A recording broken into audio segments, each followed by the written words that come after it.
సిరిసంపదలకు చిరునామా అష్టదిక్పాలకులలో ఒకరు. సాక్షాత్తు పరమశివుడికే ప్రాణస్నేహితుడు. ఆయనే యక్షరాజైన కుబేరుడు. రావణాసురుడి లాంటి బలశాలినే ఎదిరించిన చరిత్ర ఆయనది.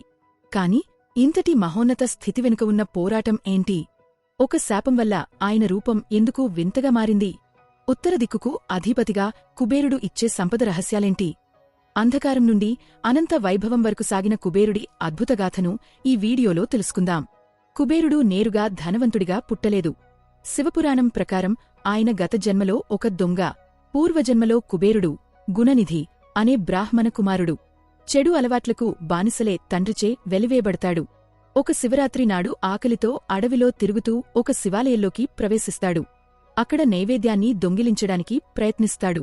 గర్భగుడిలో దీపం ఆరిపోతుంటే వెలుతురుకోసం తన బట్టను చింపి వత్తిగా వేసి దీపాన్ని వెలిగిస్తాడు. ఆ చిన్న వెలుతురులో దేవుడి ప్రసాదాన్ని తిని అక్కడే మరణిస్తాడు. శివరాత్రి నాడు ఉపవాసం ఉండి శివుని ముందు దీపం వెలిగించిన పుణ్యానికి శివుడు అతన్ని అనుగ్రహించి మరుజన్మలో కుబేరుడిగా పుట్టే వరం ఇచ్చాడు. కుబేరుడు చూడటానికి చాలా వింతగా ఉంటాడని పురాణాలు చెబుతాయి. ఆయనకు 3 కాళ్ళు, కేవలం 8 పళ్ళు మాత్రమే ఉంటాయట. అందుకే ఆయనను కుబేరుడు అని పిలుస్తారు. కుబేరుడు విశ్రవ బ్రహ్మ కుమారుడు. లంకా నగరాన్ని మొదట పాలించింది కుబేరుడే. కాని ఆయన సవతి తమ్ముడైన రావణుడు కుబేరుడిని ఓడించి లంకను మరియు పుష్పక విమానాన్ని స్వాధీనం చేసుకున్నాడు.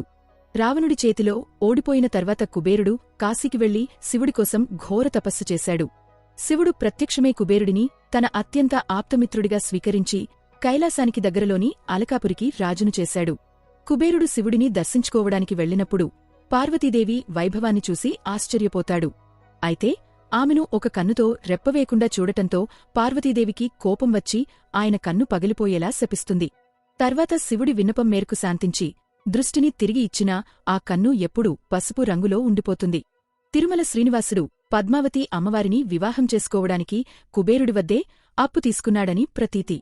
నేటికి మనం వెంకటేశ్వర స్వామికి ఇచ్చే కానుకలు ఆ అప్పు తీర్చడానికే అని భక్తుల నమ్మకం. కుబేరుడి వాహనం నరుడు, మనుషులు మోసే పల్లకి లేదా కొన్ని చోట్ల ముంగిస అని కూడా చెబుతారు.